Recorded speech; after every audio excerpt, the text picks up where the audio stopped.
Hello everyone, ayan. For today video, marami na naman kayong matututunan sa aking mga lutong mga pagkain, ayan. At dahil kulang yung aking video sa mga food, dinagdagan ko na lang ng aking pagmumukha. Ayan, sana marami kayong natututunan sa aking mga lutong pagkain na walang kakwenta-kwenta. Oh, shout out lang doon sa lahat ng aking mga viewers dyan. Ayan, maraming salamat guys sa inyong mga walang sawang support sa aking premiere, solid and liquid, and to all my organic friends. Ayan, maraming salamat. Masaya ako kasi syempre tuloy-tuloy ang sweldo natin kay Lolo IT, kaya naman happy talaga yan. O, diba? Kaunting sipag lang guys, kasi kailangan natin magsipag para sa kinabukasan natin at sa ating family, o diba? Kahit maliit lang yung mga sinusweldo natin sa YouTube, napakalaking bagay guys. Totoo, napakalaking bagay, napakalaking tulong sa ating family. Ayan. At dahil hindi ako nagkukubra ng sweldo ko, hindi ko nahawakan yan. Sila, dinadirect ko kasi sa Pilipinas yung sweldo ko, hindi ko nilalagay sa bank account ko, kaya pag sweldo ko ay happy ang family. O diba, natulungan ko lalo na ngayon guys, malapit na yung pasukan, so yung sweldo ay nagsisilbing mga pambili ng mga gamit sa school, at ang dami-dami ko ngayong mga tinutulungan na mga nag-aaral at may college na rin. So yun, sana tuloy-tuloy na yung pagsweldo natin kay Lolo IT para tuloy-tuloy yung pagtulong natin. O, diba? Ganun lang yun. Pag may tinanim, may aanihin. O, diba? Ayan. Gayahin nyo ako, guys. Ang walang kasawa-sawang mag-post ng mga walang kakwenta-kwentang post. Pero, kahit pa paano ay may nanonood. O, diba? Importante kasi yun, tayo ay post ng post. O, mapa YouTube yan, mapa FB, mapa TikTok, o ayan, ganyan ang mga content creator, masisipag. So tayo ay mga artista na, kaya walang hiya-hiya. Ay, charot. Okay na guys, yun lang naman ang sasabihin ko sa inyo. Maraming salamat, kasi ayan na, isusunod ko na itong aking mga lutong mga pagkain. Bye bye. Hi guys, for today video magluluto ako ng crispy tilapia. Ayan guys, ang ginawa ko dyan, sinawsaw ko muna sa itlog. Tapos, ano ko sa crispy flour. Yan ay crispy flour. Tapos ito ding talong, nilagay ko ng itlog. Tapos inilagay ko sa crispy flour. Ayan yung itlog na pinag-anuhan ko, pinagsawsawan ko. At dahil marami siya, nilagyan ko na lang ng sibuyas at sili para ipiprito ko na rin. At syempre, magluluto din ako ng pansit para sa amin. Pansit canton. Kakainin namin ni Evelyn yan. At hindi mawawala ang green vegetable ko. Ayan, talbos kamote lang yan. Sa akin lang yan. O, diba? So, ayan nga guys, magluluto na ako ng mga lulutuin ko. Umpisahan ko na guys dahil tanghali na hindi pa kami kumakain ni Evelyn. Ito yung mga pagkain ng mga OFW ng mga one day millionaire. Agoy! Alam nyo guys, pag gumamit kayo ng crispy flour, hindi siya masyadong makimantika. Kasi pag nagprito ko ng talong na basta talong lang, walang crispy flour, sobrang sumipsip ng mantika yan. Pero dahil nilagyan ko ng crispy flour, ayan, hindi siya masyadong makimantika guys. So ayan, luto na siya ang unang batch.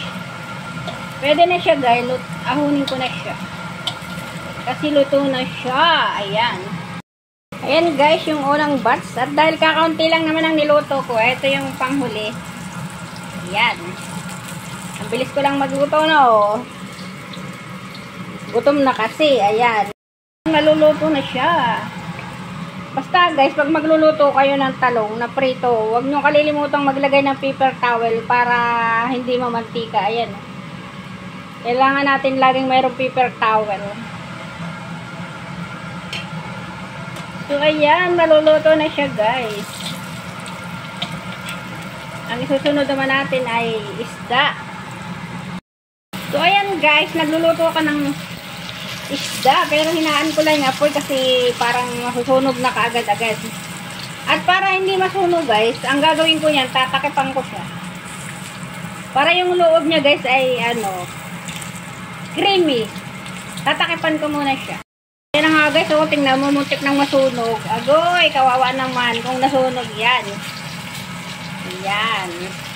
Kailangan lang talaga pag nagpiprito ka, mahinang apoy lang talaga. Lalo pag may crispy, crispy flour. O, diba?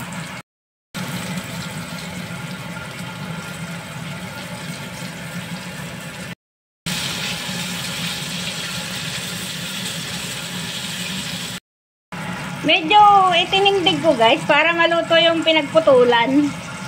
At saka para na din yung mantika. O diba?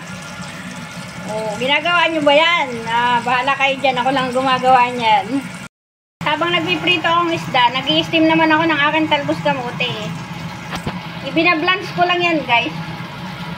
Ayan, konting-konting blanch lang yan tapos na. At ayan guys, luto na siya oh.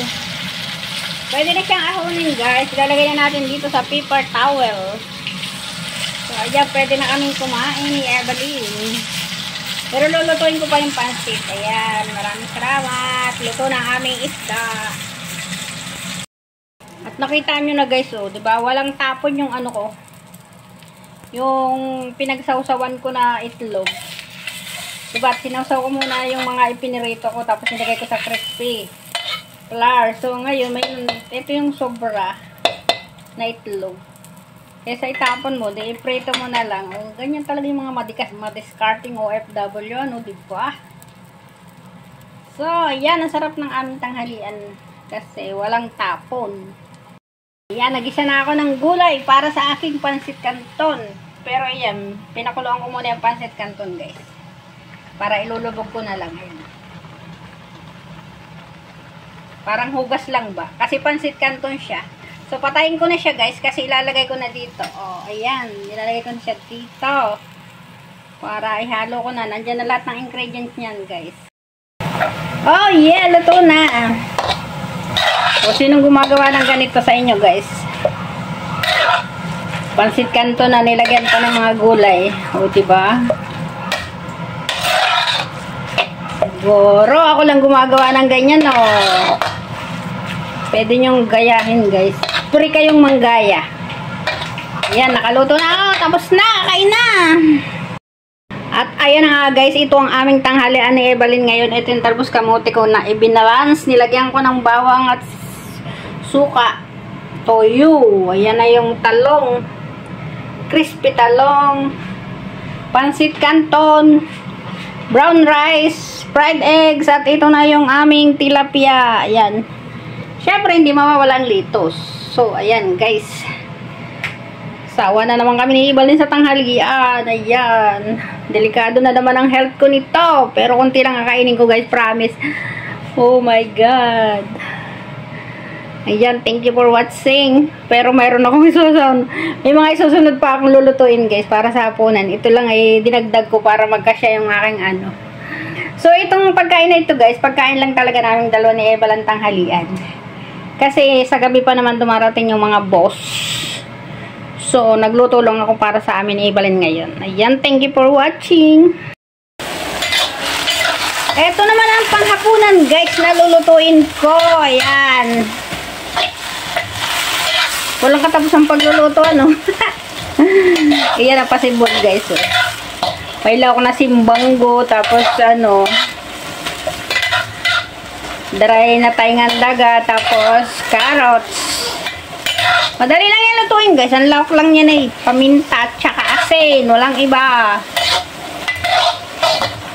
Ano ba ito tinutubig? Hindi ko naman siya tinubigan. Ayan. Kakatingin ko lang yan dyan. Tapos ahonin ko na guys. Kunting-kunti na lang guys. Maluluto na.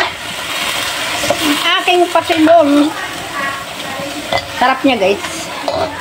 Masarap, masarap, masarap. Ayan, luto na siya.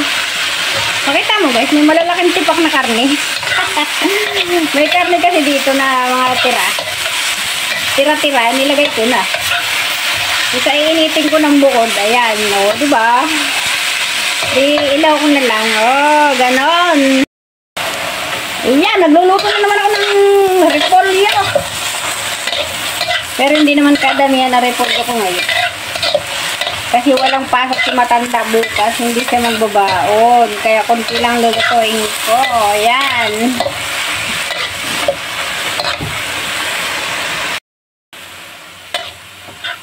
Ayan, luto na guys. Pwede na siyang ahonin. Ang kalat naman ang luto ko. So, ayan. Kaya ay naman, sobrang people. Kalat-kalat. Pwede na ahonin guys. Ayan, last na niluto ko guys. Ayan na. Natapos din ang pagluluto ko. Ulam nilagay. Ang ulam namin ay masarap na masarap. Kanila yan lang isdang yan. O, ayan. Ang last na niluto ko. Ay, grabe. Ang dami kong niluto ngayong maghapon. Maraming salamat sa panonood. Laki ng pusit na to. Grabe. Malaki pa sa akin yata itong pusit na to. Ang laki-laki. Ayan. Tingnan nyo guys. Sobrang laki. Bigay ng kaibigan ko. Tapos isang katelbang isda. Hindi ko alam kung anong luto dito.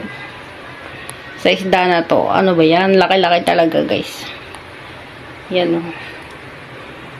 Ganyan dito guys. Pag yung kaibigan ko nagkakaroon ng maraming isda, binibigyan ako ng isang katelbang isda. Ayan. Abangan ninyo pag bumukbang namin. Ibal nito ang aming kakainin. Itong napakalaking pusit na to. Pero hindi ko alam kung anong luto dyan. Yan ang abangan nyo. Kung anong luto ko dyan sa pusit na yan. Ang abang pag bumukbang. Tapos ito. Hindi ko alam kung anong luto nito. Pero lulutuin ko na to ngayon. Yan, kabibigay lang niya ngayon. Natutulog ako, biglang tumawag. May marami palang biyaya. Ang galing naman. Ayan, at dito na nagtatapos ang aking pagluluto. Guys, tingnan nyo yung aking ginawang sardinas. Ayan, o, tingnan mo. Ayan, sardinas talaga yan, guys. O, ayan. Kasi, pwede yan kahit na 2 linggong ilagay mo sa rep. Hindi masisira. Ang dami na, o. Ayan, 2 yan, o. Tapos, ayan yung gulay. At gulay at isda. Sa kanila yan. Tapos ito yung brown rice. Pero, bibigyan ko sila nitong ulam namin ni Evelyn. Napaka-selfish ko naman kung hindi ko sila bigyan. Agoy! Ayan! Maraming salamat sa panonood. O, diba? Ang dami-dami niya kanina isang malaking-malaking kawali. Ngayon ay dahil naging sardinas na siya, pati buto niya pwede nang kainin. O, diba? Ganyan lang pagkagawa sardinas, guys. O, ayan o. Sardinas na sardinas yan. Yeah, maraming salamat sa pag-watch. I love you all guys.